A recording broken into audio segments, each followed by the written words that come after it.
rewriting. So in the first one, we have seen the definition. I mean, the two first one, we have seen the of this fragment.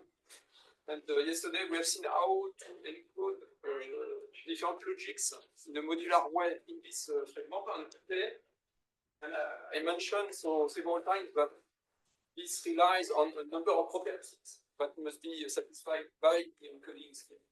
And today we are going to see some ways to prove that those properties.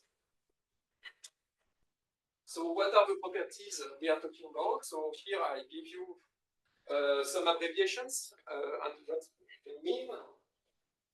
So first, the decidability of typing, which is important to check proofs, and termination from typable terms, because we have seen that on untyped terms it does not terminate.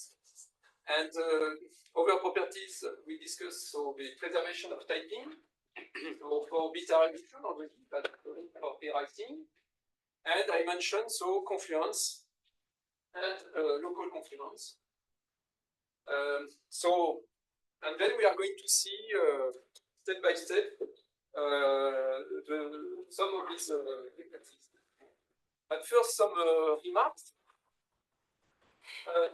So results that you certainly know is, for instance, that you can get confluence from local confluence and termination. And this is something that we are going to put. And to get the confluence on typable terms, then you need to have confluence on them, plus subject typing by. Okay. So let's start by the first one, and it has been kind of already discussed by Andrzej in lectures. So I will be quite short on this topic. So how to do type check? That some term T has some type P, because you know that we have this type conversion rule. So one way to do this is to implement inference, type inference. Check that so I use this up arrow for inference and down arrow for shift. And then to check that the type that inferred for T is indeed equivalent to B in using beta reduction and rewriting. And so you see here my notation is one. So when I write something like this, what I mean, it's the joinability relation. So I mean that we can join, so we have a common reduct using beta reduction and rewriting, so many steps. So this is the same thing. And also, I have a star here, because we may apply type conversion many times. Okay. So a priori, we have the following situation. And for the overrule, so this was discussed by Andrzej. So for function symbols and variables, it's mediate, okay. And for type constants also, and for product, then you get the type of a product by looking at the type of the domain and by checking that the domain is in the type. And then abstraction, this is something similar. So because we know the domain, we just need to check that the domain is indeed the type, and check that the type for T is not a kind. Means that it's itself typeable. Okay, and then we have the application. And what do we have in the case of applications? So we infer the type of T, we get C, and we need to check that C can reduce to some product type. and then check that indeed the argument is in the domain of this product type. Okay. So question, so which properties do we need in order to prove that this algorithm is indeed so decidable? Okay. So you see in particular that so we use here joinability check and even many, okay, and here also we have to reduce the term and check that it has a specific shape. Yes. So in the conversion rule, we have to reduce both A and B. But in practice, it doesn't seem like you ever do type checking against types that are not in normal form. Is that correct? Or I guess the original inputs that may not be normal. No, your input may not be normal. But if you reduce your inputs first, then. But why you would reduce? I mean, so it's not exactly the same algorithm that you have seen with Ampere. Okay, I simplify it a bit, but this is you will have the same kind of problems. So, I mean, you need to normalize at some point. So it may be in different places. Okay, but anyway, so at some point you need to check that two terms are equivalent in your theory. Okay. So perhaps you can optimize a little bit, but at some point you have to do this, and you have to reduce to check that you have some. And so the question is, which properties do we need to get decidability? Okay. So here we focus on the properties on pairwriting and beta reduction together. Okay. So to decide this, okay, so this relation here, okay, we can decide it if we have termination, okay, and local confluence, and we know that together termination and local confluence implies confluence. Okay, so in this case, it's the star can be reduced. Because of confluence. And then here, okay, so we reduce. So we also need termination and confluence here, but we also need to make sure that the type of C is not going to change when we reduce. Okay, in order to prove that this is correct, that this algorithm is correct. Okay, and so it means that we also need subject reduction for both beta reduction and rewriting. So I summarize this, with this formula, using the abbreviations, to get an idea of what, how to get, I mean, decidability of type checking. We need this.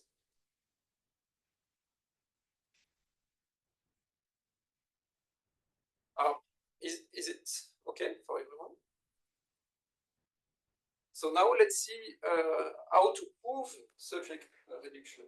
Okay, so it means the preservation of typing by beta reduction first, and then by rewrite. So just to remind you, so subject reduction, so type safety in the context of programming languages, and it's an important property to make sure that when you evaluate a program, indeed, you preserve the type. Okay. It ensures memory safety in case of. And in the context of logic, okay, so it's related to cut elimination. Okay, so if you have a proof of some proposition A and you eliminate weights, so you simplify the proof, you want to be sure that you still have the proof of the same proposition. And so I mentioned that it's important also to prove the correctness of type inference to have this. Okay, so we may think that it's easy to prove for beta reduction. This is indeed the case for simply type lambda calculus. But when we are with dependent types, things get a little bit more complicated. So let's see how to make this proof.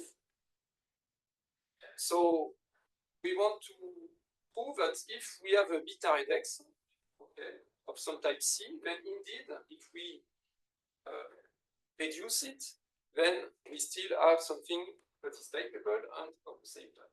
Okay. How to prove this? Okay, so this is our assumption. So we can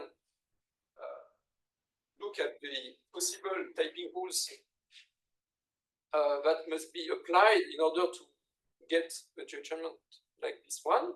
Okay, and so because we have an application here, it means that we must have use the rule for application, but we may have some steps of type conversion.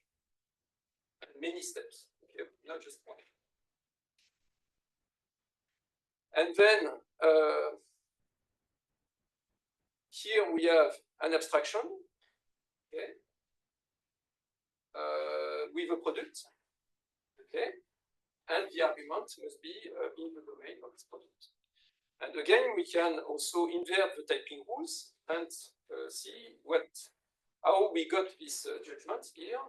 We must have applied the typing rule for abstraction. Okay. But again, so we may, in between, so we may have used some steps of type conversion. Okay. So you see that this type conversion rule can be applied in many different places. Okay.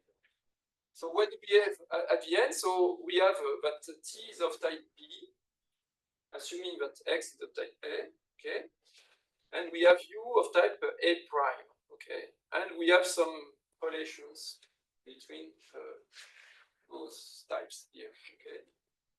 And what we want is to prove from these assumptions, we want to prove that T, where X is replaced by U, is of type C, okay.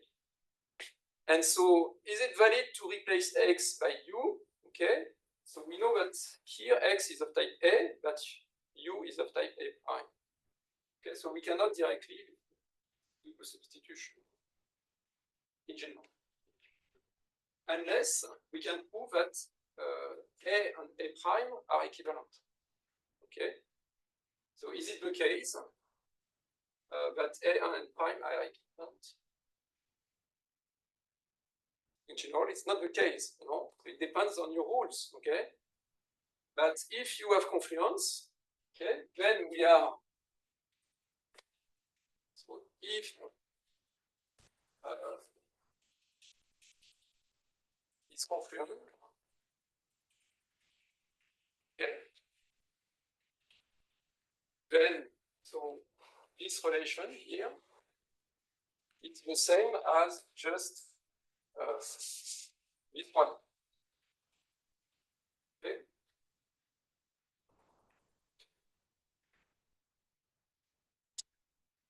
And so if you, so if you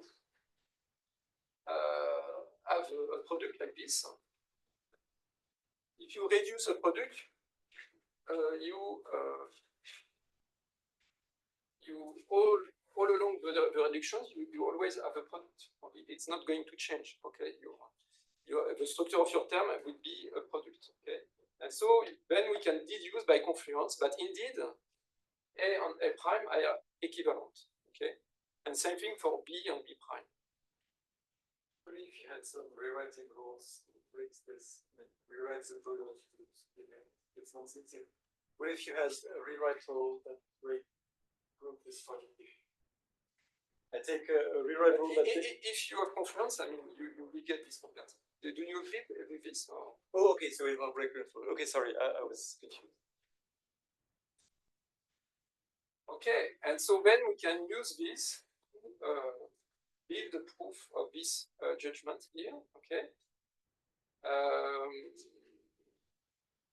If we can prove so that A is equal to A prime, so and we use this. Okay.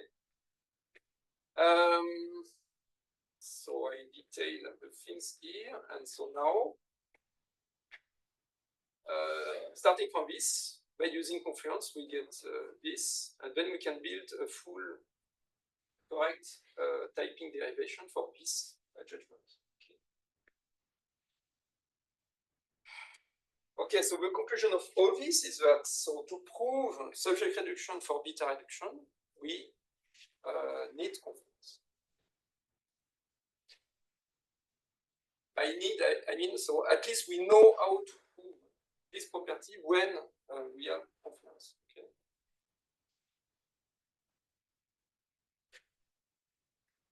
Okay.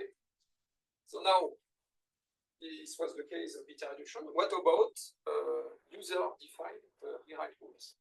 Okay. So as all the other problems, termination, confluence, and so on, it's undecidable. Okay.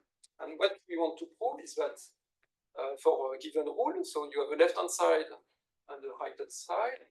So if you have an instance of the left-hand side, which is typeable on some type C, okay, then can we prove that the corresponding instance of the right-hand side is typeable and has the same type?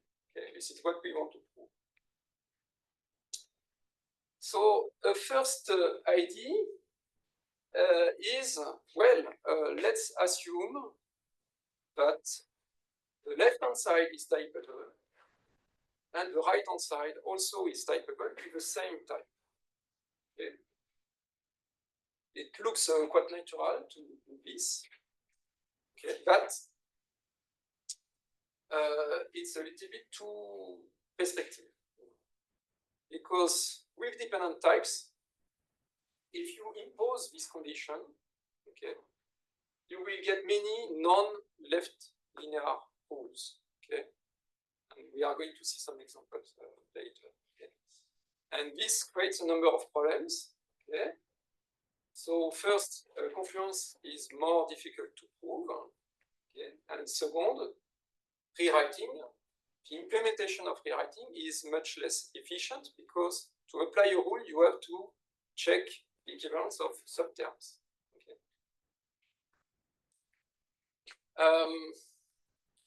Yet, actually, it's not necessary. Okay. So let's see a very simple example. Take the type of vectors of some given dimension and the tail function on vectors. Okay. So the tail function takes a vector of size n plus 1 and return a vector of size n. And let's consider this rewrite rule for defining the tail function. Okay. So the tail of cons, then we return just the tail. Okay. Is the left-hand side typeable? Question. What do you think? Is it typeable?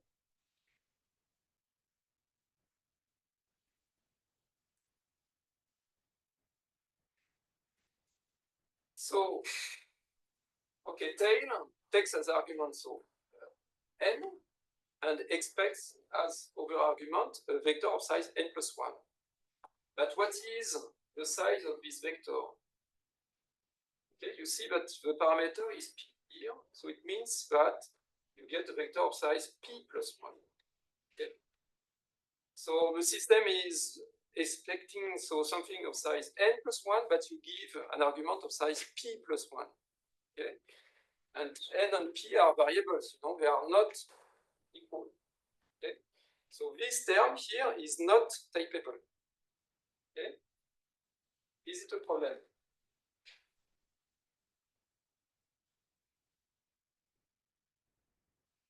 What do you think? But you're only going to apply the rule to typable terms, right? Right.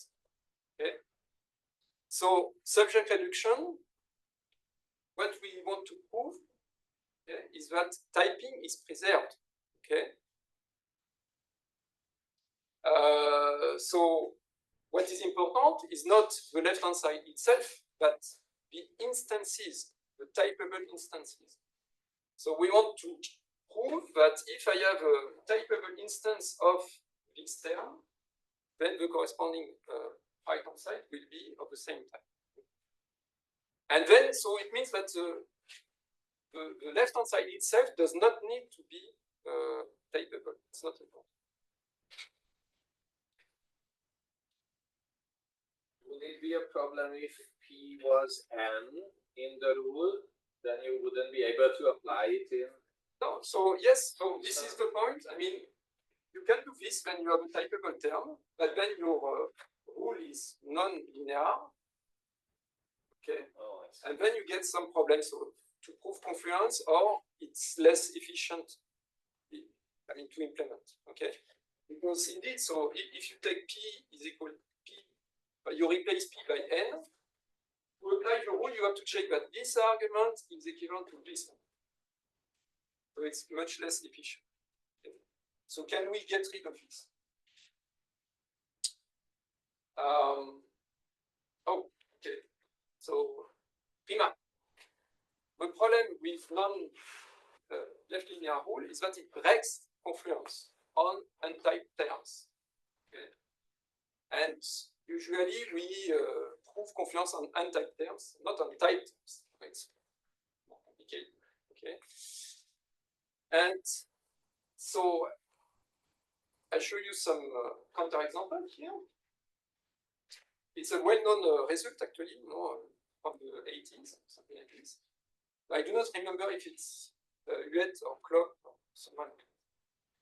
But you take this term f here. So you assume you have a rule dxx rewrites to e. Okay? So very simple example, non-linear rule. Okay? And then you take the fixed point of f. C is the fixed point of f, and A is the fixed point of C. So you remember in the first lecture we have seen that in untyped lambda calculus we can have fixed points. Okay? So you have this property that C reduces to FC and A reduces to CA. Okay, and then you have this sequence. Okay, so you just unfold the definitions, the delta reduction. So A reduces to CA, which reduces to FCA, and then you unfold the definition of F, so you get DSCA. And then at this point, this A here, you can reduce it to CA, so you get the same arguments for D, and then you can apply the rule.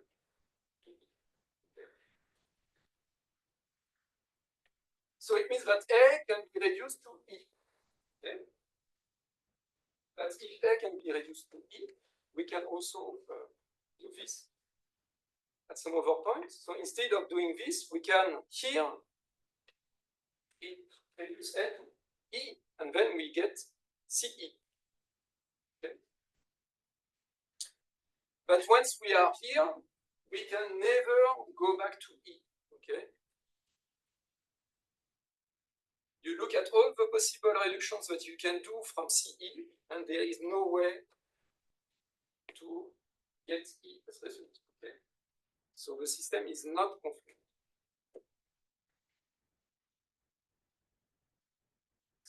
Yeah. So what is the situation in deductive? You do allow non-left linear rules, right? Yes. Okay. But so your confluence on untyped terms, is it usually broken or it's usually heavy? So if I take some conc library and I translate it to deductive, usually will it have confluence on type terms or not? Yes, a priori. So if your encoding is because there definitely are some non-left linear rules in the theory, right? Like the elementor for equality. yeah, but actually not. Perhaps this one it's a special case. Yeah, I don't know. Because it takes two. I mean, you have if you have an elementor which takes x and y in a proof of x equals y and recursive thing, and when you compute it on x and the reflexivity proof, it computes. But this is a non-left linear, right? So yeah, it's not sounds left like linear, this but would be problem anyway.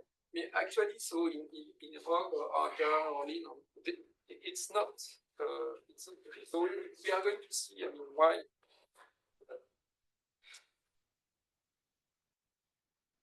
Okay, so let's go back to our example.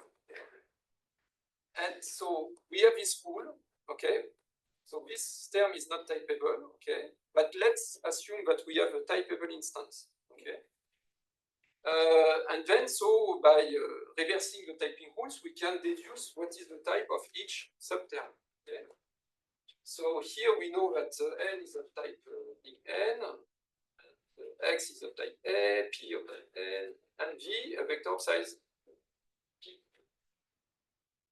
And we know that for this application to be correct, we also need a vector of size P plus 1 to be equivalent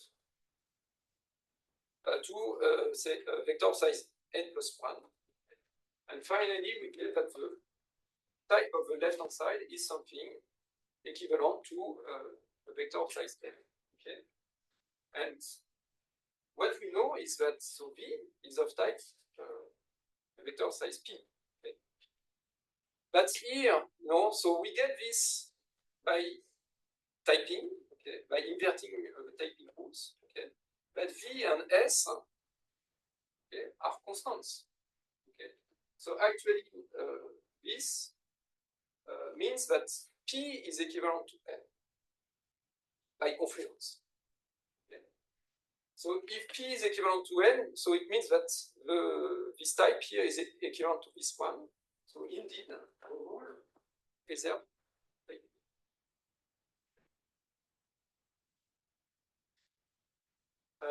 So to show you that the fact that the left-hand side is not typeable does not mean that it does not preserve type. Okay. Now, how to prove this automatically? Okay. So what we can do,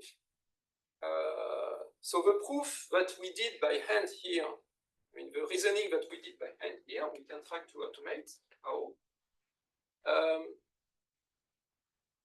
To compute the equations, so formal equations, that must be satisfied for the left-hand side to be typeable. Okay.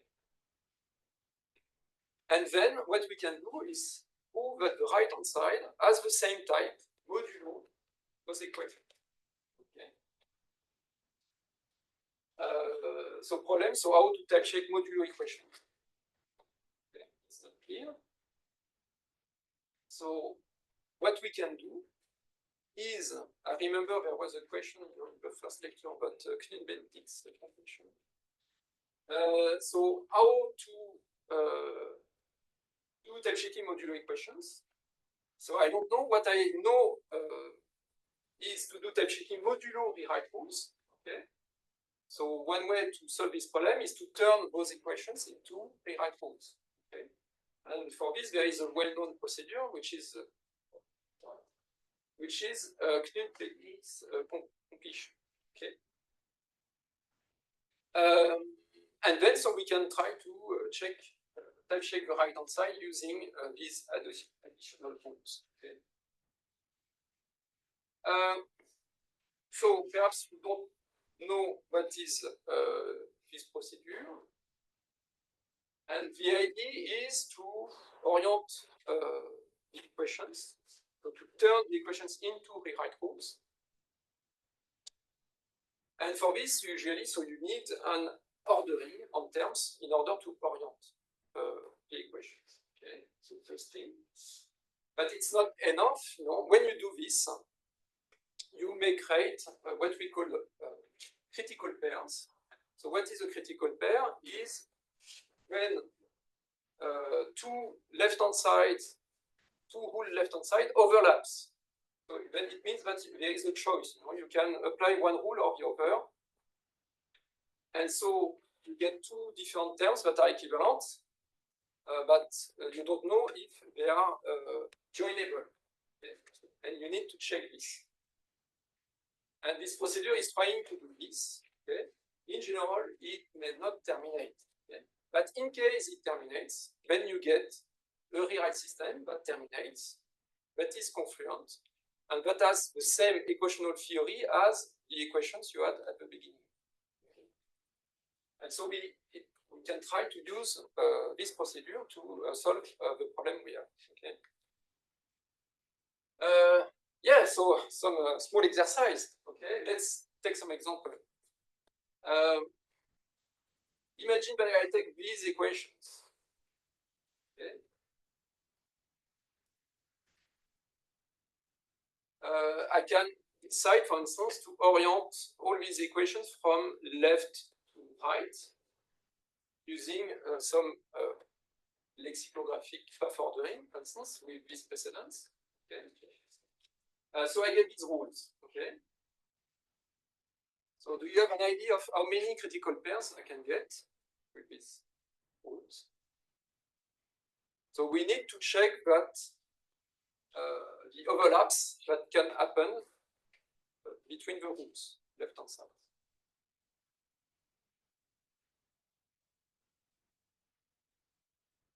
How many critical pairs?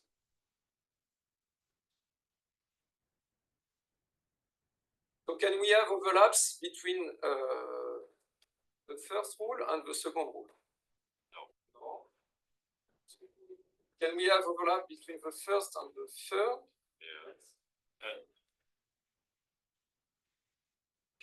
Yes. But how many perfects?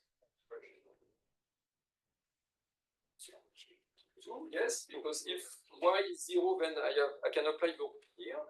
And if z is 0, then I can apply the rule at the top. Okay, so we get already critical pairs. And same thing for the second with the third. Is it all?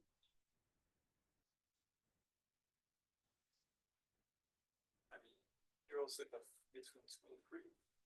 Yes, 2 and 3, yes. Yeah, so we have 4 at the moment, and that's it. The third rule can compare with itself if the x is another. Yes, okay, so it's tricky, you know, because this rule can overlap with itself inside. Okay, so actually you have 5 critical pairs. Okay, and so you have to check that you see. So you get each time you get to different terms, and you have to prove that the left-hand side is and the right-hand side here. You know, they are all dry neighbor. Okay, using the same rules. Sorry, I'm going back just before. Can you recall what the lexicographic ordering is? Yeah, I learned this in your course 2 years ago. But yes, but well, I don't have so much time, so I'm not going to spend too much time on explaining this. So you can just imagine it. So you have some well-founded ordering to orient these equations that has nice properties. Okay, so we don't need the no. Well, not really. Okay. But the idea, yes, is to lift an ordering that you have on symbols on terms. Okay. And so when you compare, for instance, an addition with a successor, so it's greater and so on. Okay. Okay, so we get all these critical pairs, and now we need to check that they are confluent. Is it the case?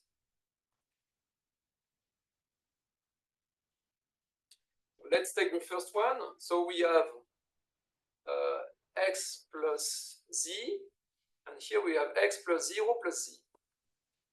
Can we reduce this one to this one? So this one is in normal form, and can we reduce this one to x plus z? True. Hmm? Yes. No, the photo is badly oriented. No. That clear. You need to add a rule for 0 plus. We have no rule with a 0 on the left. We have a rule with a 0 on the right. Okay. So here we cannot reduce. Okay. So this critical pair is not joinable. Okay. So this system is not confluent. It's not confluent. Okay. So you have a counterexample here. Okay. You start from this term. You apply the rules inside. You get this. And what is this? And here you apply associativity, and then you get this, and then you're stuck. Okay, you cannot do it. But as I said, it's not that clear because maybe you can prove that this reduce. What do you prove? Yeah, okay. But Here, a proof is applying a rule, okay, a rewrite rule. It's not a proof in some logic. I mean, what we want is to prove this, okay, that things are joinable using beta reduction and so okay, no, so they are not. So what's the mistake in this this orientation or in the equation? So what's the problem? Okay. So here addition, we define addition by induction on the second argument. Okay, and we for the associativity we match on the first argument. So it's not really compatible. Okay, so how to solve this problem? Okay, so we have a non-confluent system, but then we can try to make it confluent, and this is what Knut-Bendix completion is trying to do. So Knut-Bendix is going to add a new equation, which is that x plus 0 plus z is equal to x plus z, and so on. But then you see that you can try to simplify some of the equations, perhaps. But sometimes you are going to get more and more and more equations and more critical pairs, and it will never end. Okay. So in this case, it's better to orient the other way around. Then you get something like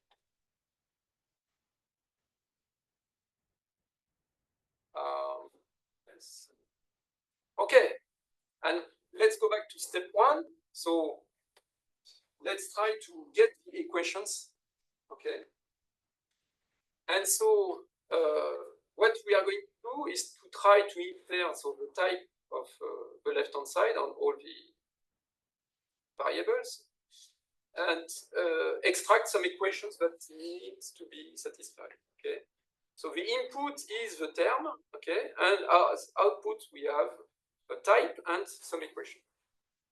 excuse me, this is step 1 of type infer. For the checking preservation of type. So for variables, it's easy. Okay, we just generate some new fresh constants or variables that are representing the type of this variable with a hat. And then when we have an application, the application of a function symbol. Okay, so we have a type of f here of the function symbol. Then what do we do? Okay, so we try to infer the type of each argument, and we get a type and some set of equations for each one. And then so we can just, what do we need to do? So we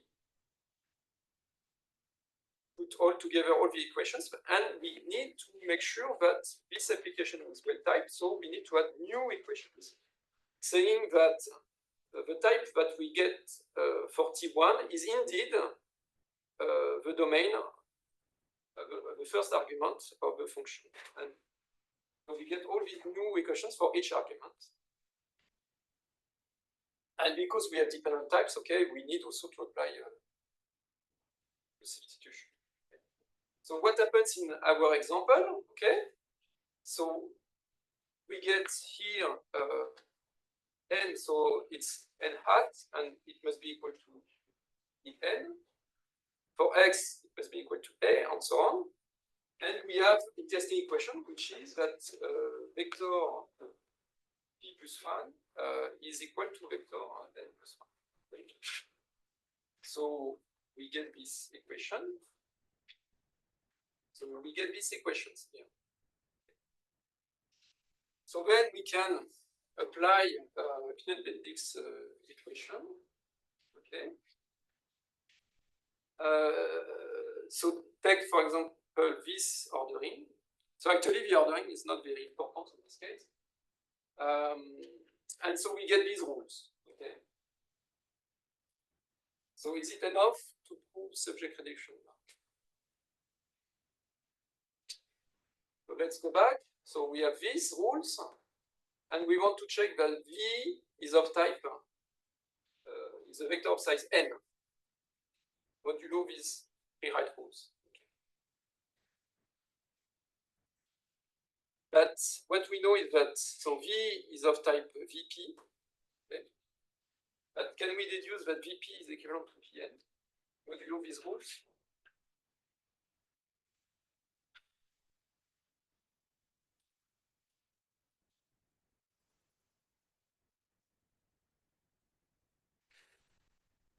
So no, in fact, okay? The only thing we know is that VSP is equal to VSP, but we know nothing about VP itself. Okay, so this is not yet what we want, so we need something more, okay? We need, but you remember what we did in the, when we did the proof by hand, we said that, okay, because we have confluence, we can deduce from this equation that P is equivalent to N, okay? And we can now apply also this formally on the equations that we get. So we have these equations, and because we have confluence actually, so we can simplify some of these equations. And so this one is simplified into just P equal to N. And then we get a simpler rewrite system where P reduces to N, and so the type VP gets equivalent to Vn, and we can then prove that indeed it's preserving subject reduction. Well, so to summarize what we did. So to prove that a rule preserves typing, okay? So we compute the equations that must be satisfied for the left-hand side to be typeable. We simplify those equations, okay? We turn them into rewrite rules, and then we check that the right-hand side has the same type modulo these new rewrite rules. Okay. So to do this, which properties do we need? Okay. So we use confluence, okay, and here we need to do some type checking. So we need decidability of type checking. Okay. Possibly, I add some minus here. Possibly some subsystem. Okay, in that we have some big set of rules. Okay, but we don't need probably to use the rule itself to check that it preserves typing. Okay, so here it means that we can it's correct, and it's enough to consider a subsystem. And it's important because otherwise we may have some properties. We'll see this at the end. And another problem is that, well, so perhaps we have some properties about confluence and termination of this set of rules, but we had some new rules. Okay? So how to make sure that if we add these new rules, we still have confluence and termination? It's not clear. Okay, but these rules are very special. Okay, because they are ground. There is no variable in this rule. And so here we can find out some criteria to make sure that we preserve all these properties to some extent. Okay. So, so now we have a better idea of the kind of problems we may have to check. So confluence and subject reduction. And let's see what we can say about termination. Okay, so to prove termination, let's try to have to prove together. Okay, and we are going to have a very naive approach at the beginning. Okay, so let's try to prove termination. It means that for all typing environment, term T, type A, so if I have a judgment like this, okay, so E of type A, then I can prove that T terminates. So let's try to do a proof by induction on typing. Okay, and then you have the application case. Okay, so this is the rule for application. And so here we can use the induction hypothesis. What do we get? We get that T terminates, U terminates. Can we conclude that T applied to U? Okay. So you probably know that it's not the case. Okay. We have seen at the first lecture that, for instance, lambda x, x applied to itself is looping. Does not terminate. Okay? But this term is not typable. Okay? And we are considering typable terms. But is it really a problem? Perhaps it's possible to find a typable term that has the same computational behavior. Okay? Is it possible? Well, when you add rewriting, many bad things can happen. And it's possible. Okay. So take signature. Okay. Imagine that you have in your context these constants. Okay, C and F, and you have this rule. You say that F Cx reduces to X. So it looks like it's really not a problem because we are just returning a subterm. It's a projection. Okay. So why do we get problems with this? No? Okay. But if you look, you take these two terms, okay? So it's not lambda x, but it's f applied to x and x, okay? And what happens here? T applied to u, so I beta reduce, I get f ct, okay, because u is ct, okay? Then I can apply the rule, okay? And then I go back to tu, okay? Okay, so I lose termination. Just adding this rule together with beta reduction, I lose termination.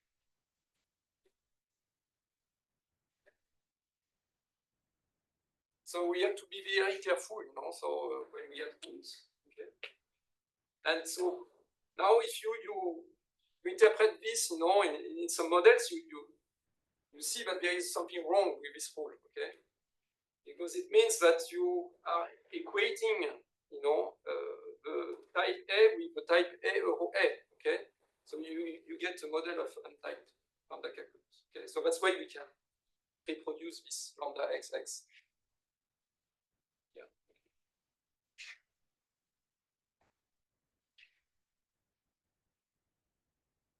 Okay, so that's why we cannot prove that it's not enough, okay? That two terminating terms, if you apply one to the other, you may get something that does not. So it means that we need to prove something stronger than just termination, standard. And this is what I'm going to call super termination. Okay? But in the literature, in fact, it has many names. Okay, so for instance, convertibility, reducibility, computability. Okay. But here in this lecture, I will say super termination, okay? Because it's more than just termination. But it's quite natural, actually, because if you think, for instance, the map function in functional programming, okay? The map function takes a function as an argument and applies this function to every argument of a list, okay? So it looks like it's terminating, because the list is finite, but perhaps on some argument in the list, when you apply the function f, it's not going to terminate. Okay? So for the map function to terminate, you need the function that is given as an argument to terminate on any input. Okay? And this is exactly the definition of super termination. Okay? So if you have a function, so an element of a product type, okay, you say that it's super terminating if for all super terminating arguments, it terminates. Okay? And recursively. So let's take this definition. Okay. And now what we want to prove is not just termination, but super termination. Okay. So what does that mean? It means that we want to prove super termination for all terms. So what we are going to do is that we are going to, in some way, so we are going to build a model, okay, but a syntactic model, okay. We are going to interpret each type as a set of super terminating terms, okay. And then prove that indeed every term of type A is in the set of super terminating terms of type A. Okay, so let's try to do this. So definition. Okay, so now I define. So what is the interpretation of a type T? I say, well, if it's a product type, then I take the definition of super termination. Okay, so all the terms such that for all u, that T is super terminating, then Tu is super terminating. And otherwise, I take some set of terminating. Is it well defined? Can I take this as a definition?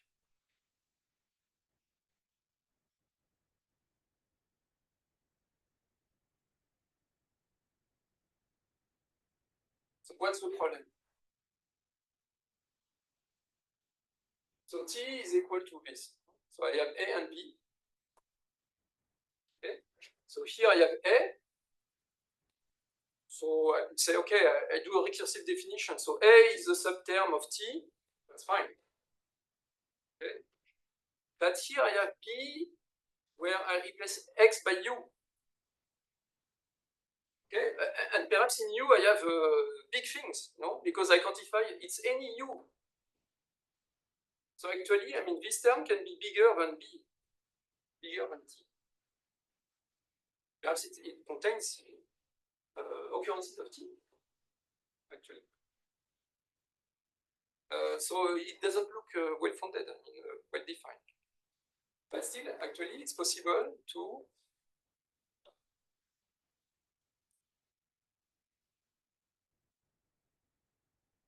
how is it possible? So by using some fixed point theorem. Okay. So how to do this? The idea is that we consider partial interpretations of the types. Okay. So consider the set I, okay, of partial functions from terms to sets of terms. Okay. And this function f, okay, so we take as first argument a partial interpretation, then we are going to increase this interpretation, okay, and so if T is a product, then I take the definition of super termination, but relative to the partial interpretation I have, that argument, okay. So here I have the interpretation of A and the interpretation of B, where X is replaced with U.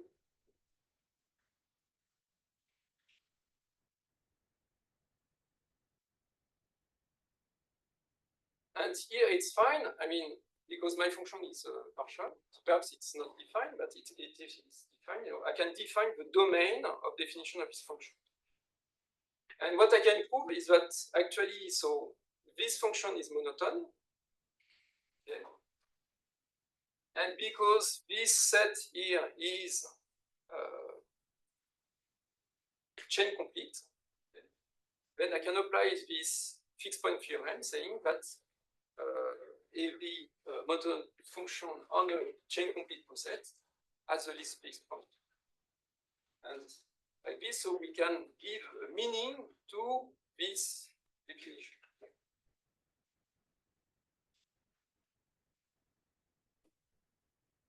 Okay.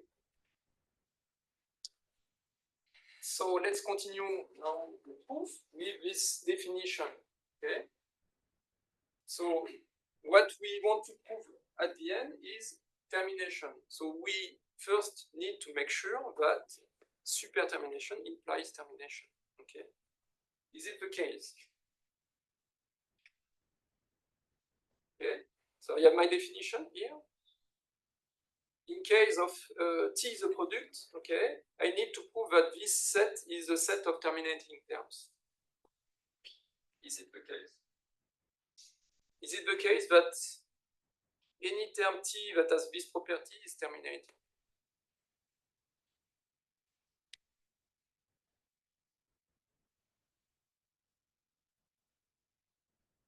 Yes, apply to a verb. Aha! Yes. So here there is a quantification. So So if you need to make sure it's empty. exactly, yes. So if this set is not empty, then I pick any argument u. Okay, I get that tu terminates, so it means that t terminates. Okay. But so we need to make sure that indeed the interpretation of types is non-empty. Okay. So is it the case? Yes. So you can prove that so what we call neutral terms is included in this interpretation. So the neutral term is a variable applied to some terminating terms here. Okay. So this set of terms is in any interpretation.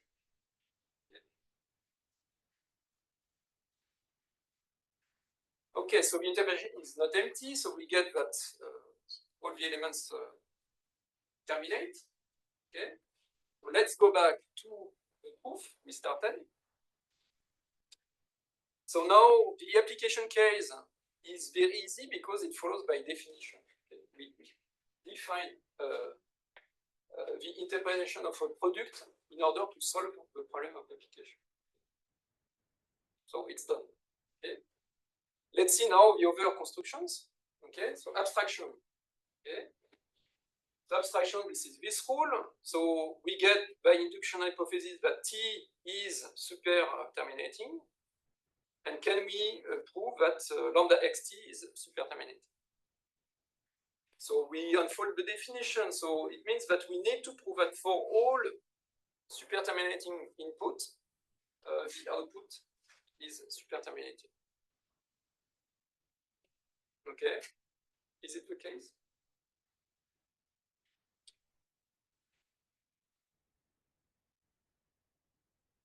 Well, it's not clear. Okay. But we can prove the lemma. Okay, in case we have. So I said before, so terms, variables applied to terms are neutral, but we also have.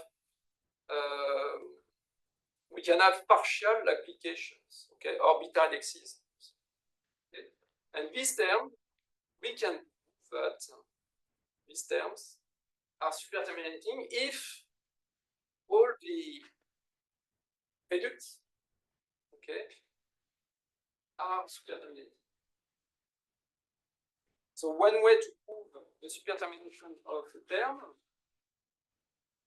okay, in case it is neutral, is to look at all the possible reducts of this term, okay, and prove that they are super terminating.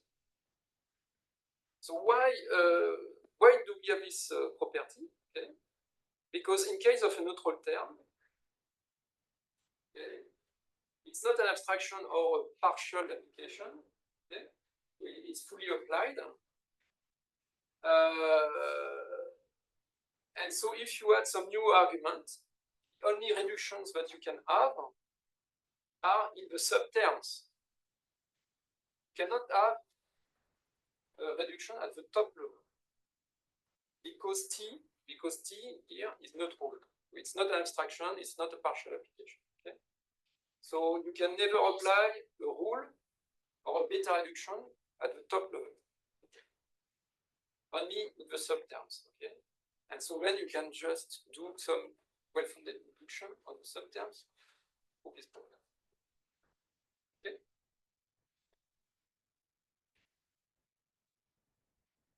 Okay, so now how to use this property, okay, to prove this. Okay, so it means that here we have a neutral term.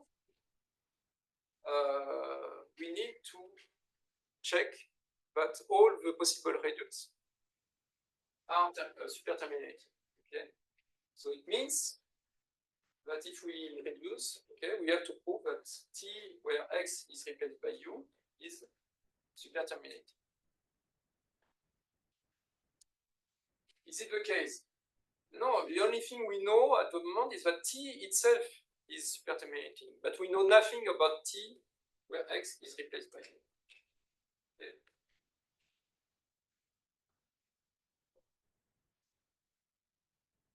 So how to solve this problem?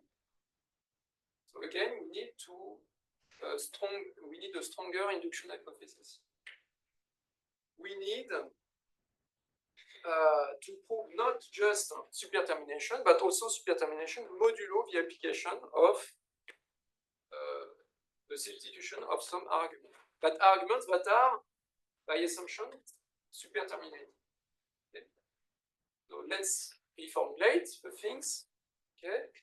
So now we are going to consider, in addition, so superterminating substitutions.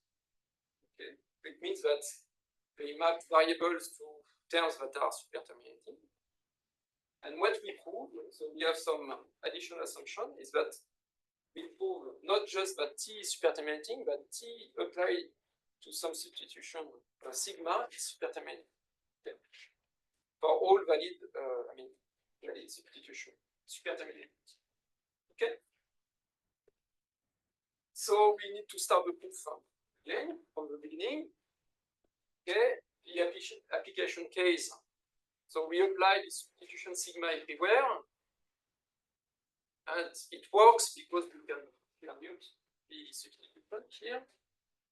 So no problem for the application case. The abstraction case. Okay, so we introduce the substitution to solve this problem here. Okay. So then this is done. And finally, we have the conversion rule. The conversion rule here, I put the symmetric form on it, okay? And so we have to prove that if T is of type A and A is equivalent to B, then T sigma is superterminating of type B, sigma. Okay. But what we have as induction hypothesis is just that T sigma is in the interpretation of A sigma. Okay. So can we deduce that A sigma is included in B sigma? So in general, it's not the case. Okay. So we need again something more. Actually, we need the interpretation of types, it's not surprising, to be invariant by reduction. Okay, otherwise, not really a good model. Okay. And so how to make sure that our interpretation is invariant by reduction?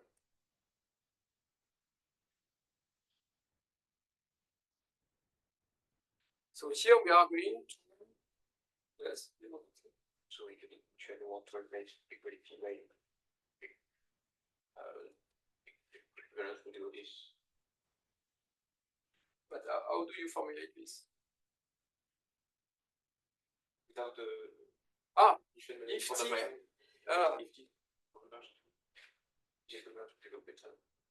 but is it a definition? There are a number of things to check. Yeah, perhaps.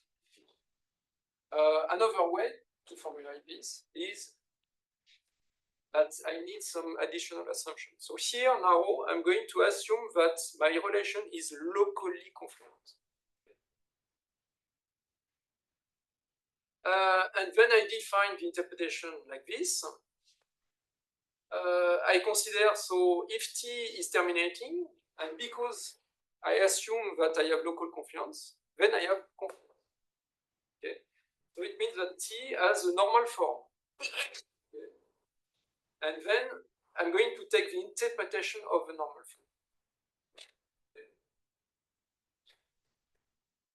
And so now I get the definition that is invariant by reduction.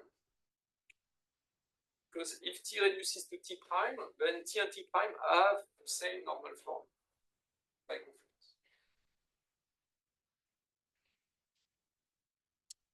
Okay, so then we can go back to the proof and solve the case of type conversion using the property that our interpretation is invariant by reduction.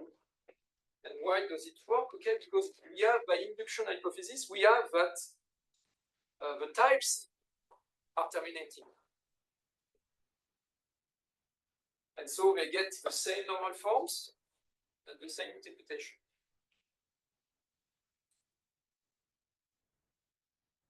Okay, and now we are almost finished. Okay, we also need to prove that function symbols are superterminating.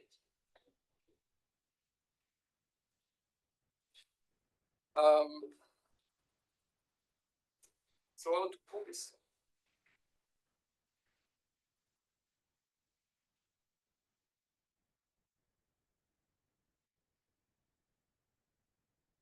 It does not hold in general. Okay. And we have seen some example before. So the example of non-termination with FCX reduces to X. So F is not superterminating.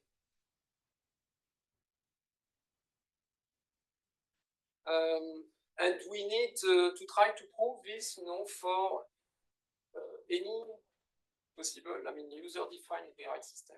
Okay, so it's kind of difficult. Okay, so what we can use is a technique to analyze what can happen wrong in a reduction sequence, and extend a technique that has been developed in first order rewriting to some higher order setting. Okay, and it's called dependency pairs. Okay, so you can see dependency pairs as a function call, okay, or pairs of function calls. Imagine that you have a rule. Imagine that you have a rule like this one. Okay, so you have the left-hand side and then the right-hand side. And so perhaps in the right-hand side, you have many function calls. Okay? So each function call is going to give you a dependency pair. Okay? So you have the left-hand side of the rule, and on the right, you have a function call that is inside the right-hand side. Okay? And then you can define possible sequences of function calls. Okay? Imagine that you start from a term of this form, f t1 ti, okay? And every argument, you can do some reductions in every argument, and at some point, you are going to match the left-hand side of a rule. Then what can happen? Okay, you may have, you will have a recursive call to one of the subterms of the right-hand side here. Okay.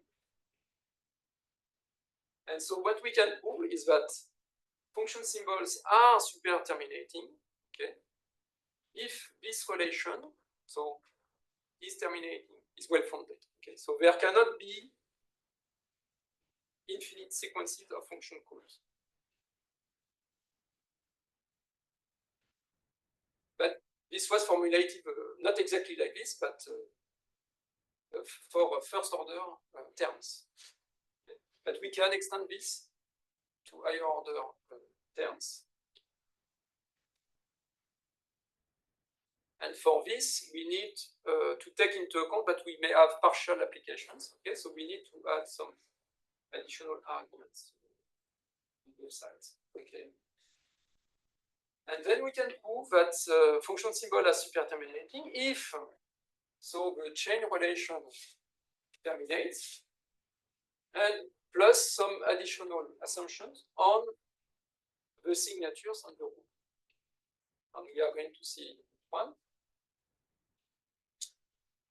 So I call this the theory needs to be well structured. What does that mean? Okay, so you can define a dependency relation between symbols depending on the rules and the types. And the idea is that, okay, you say that F depends on G, okay? If G occurs either on the type, in the type of F, or in some right-hand side of a rule defining F.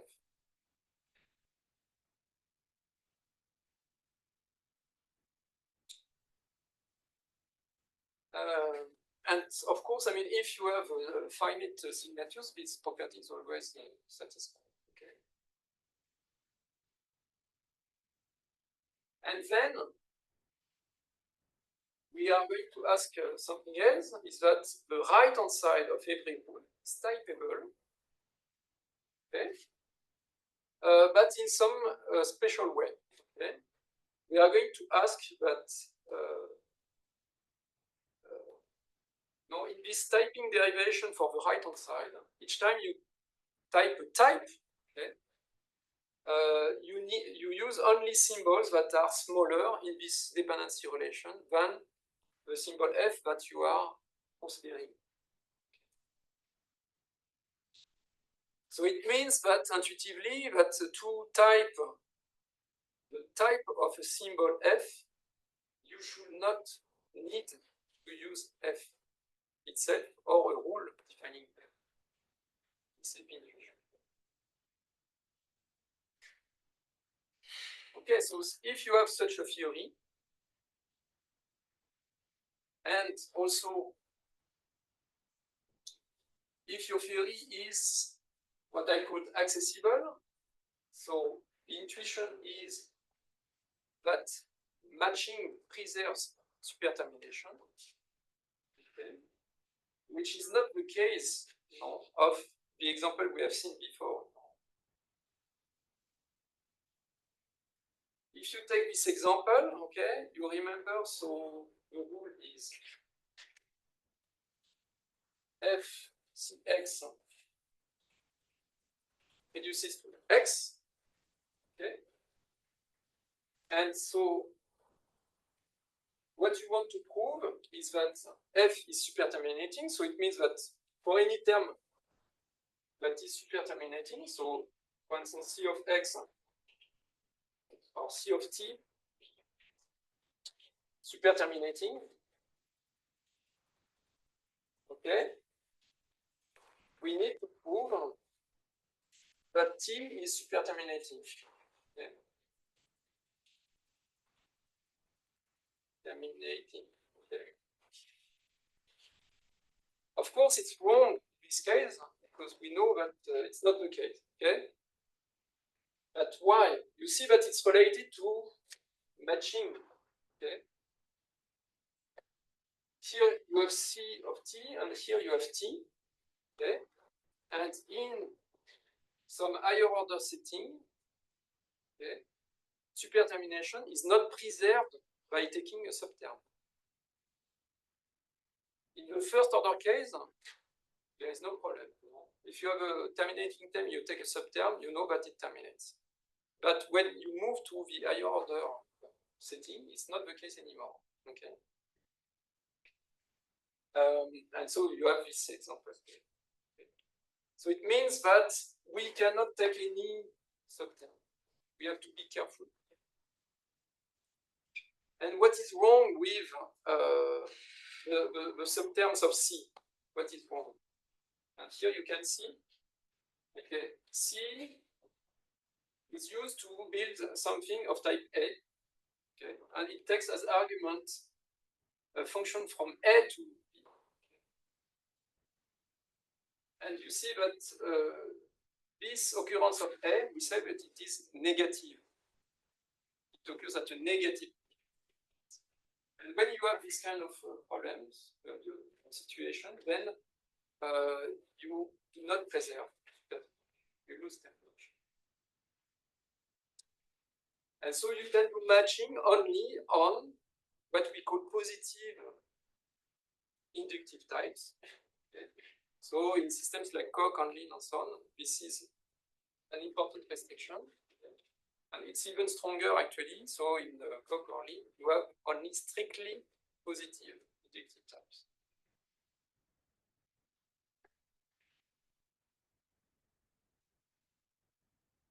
Okay, and so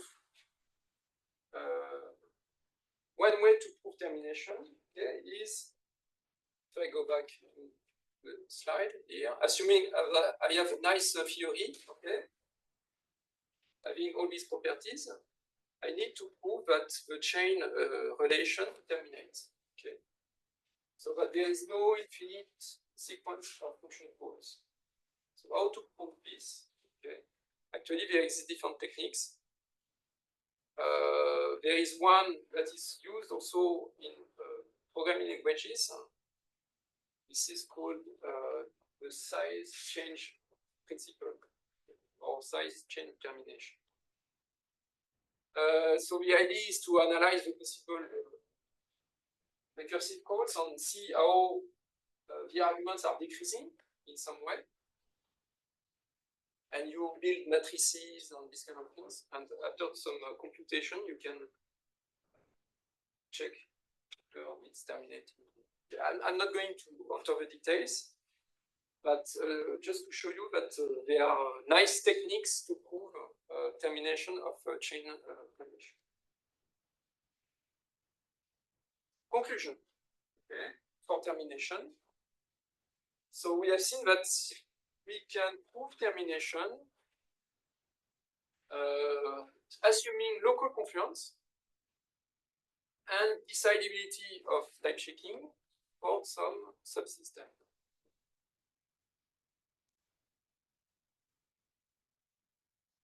So now we can draw a graph, okay, of all the dependencies between the various properties, okay,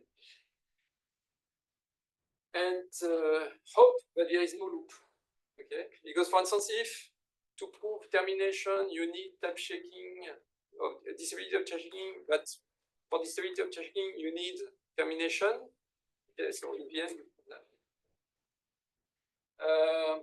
so what do we have? Okay, we have local confluence.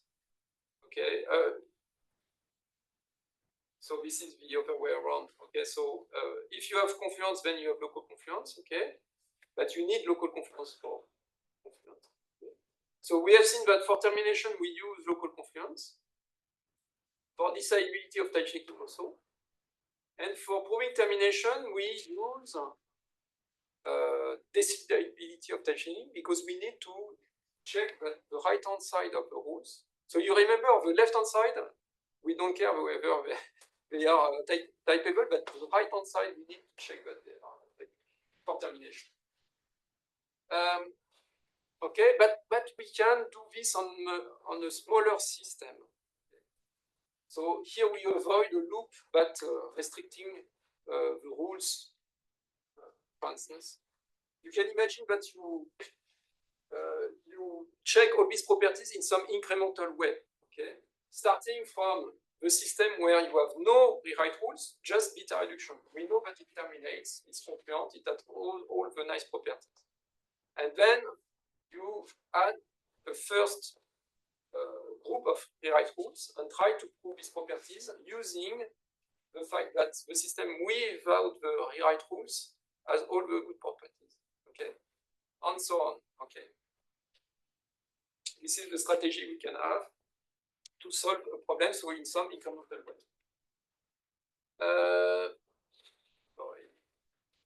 Okay, so we have seen also that to prove disability of type checking we need subject reduction. And for beta we need confluence. Okay. For rewrite rules we need confluence, and for subject reduction, so this is the union of the two. So we have this diagram. Okay.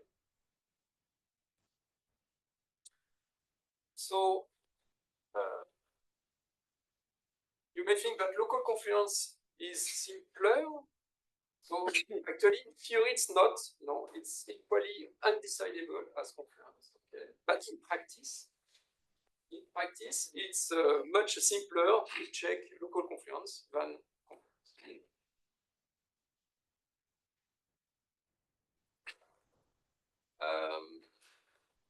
So that's why in LambdaPy we have implemented a local confluence checker. We also have a termination checker. It's not inside LambdaPy, it's some external tool that is implementing some of the techniques I explained before. So it's really nice that currently, so this technique is not able to prove automatically the termination of polymorphic system. So if you have a predicative system, then automatically, some extent, okay, but not in the polymorphic case. Okay.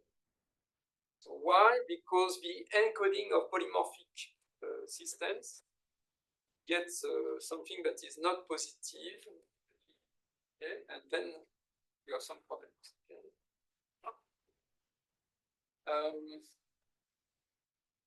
So yeah, it's kind of open problem whether you can come up with a criterion for termination that can handle kind of arbitrary polymorphic pure taste. So if you have some ideas, you're welcome. And I think I'm going to stop here. Thank you.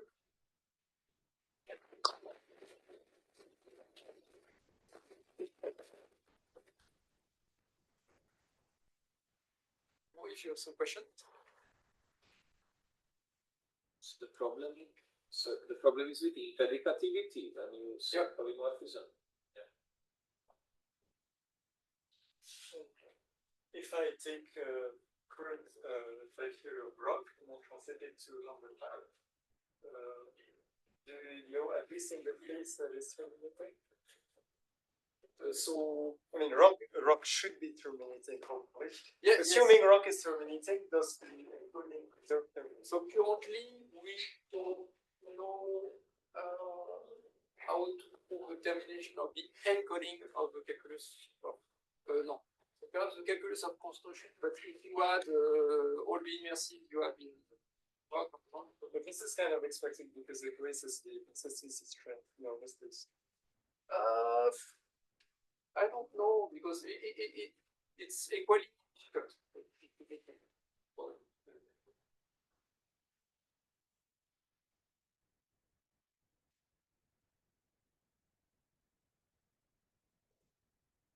I think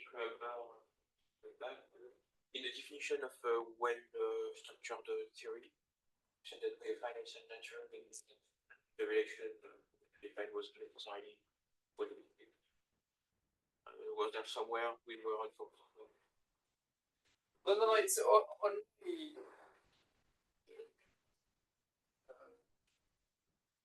What is your question? We have something important that the rules don't out. No, so we see the property of your system. Okay, you can compute the dependency relation, and then you take the strict part, and you check whether it's corrected. Okay. And in case you have a finite signature, then it's always the case. So the problem is if you have some infinite signatures. Why did you do it? Why did you? Because your relation is finite, so it's well contested. No, but you take the strict path. The strict path. So you remove the loops. Because it's some ordering. That's the finite. The dependency relation is an ordering, but you look only at the strict part.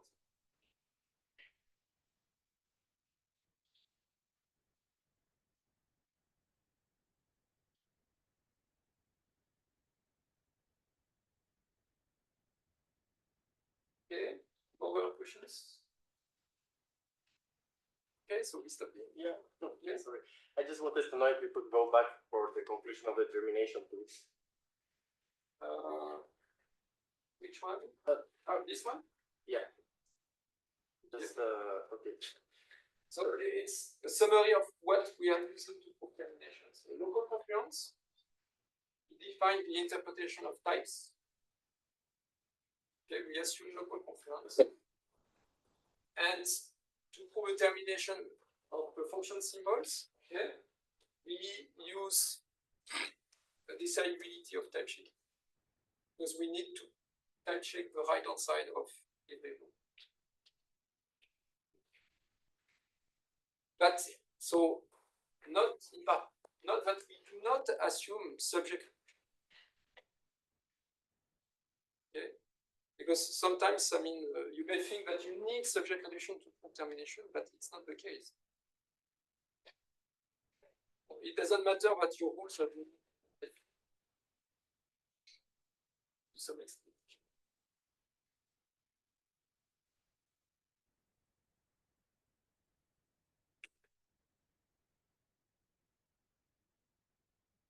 So, okay, so this ends the school. Okay, so I hope you enjoy the school, and we will try to organize on these topics. Probably not next year, but in 2 years. So if I may, let us all thank Frederick because it's really all of this is his initiative and he organized it. So he deserves a loud thank you.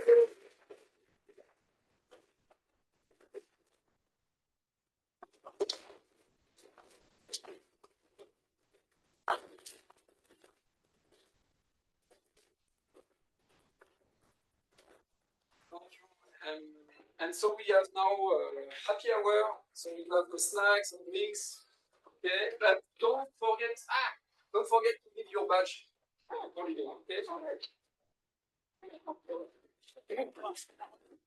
Okay.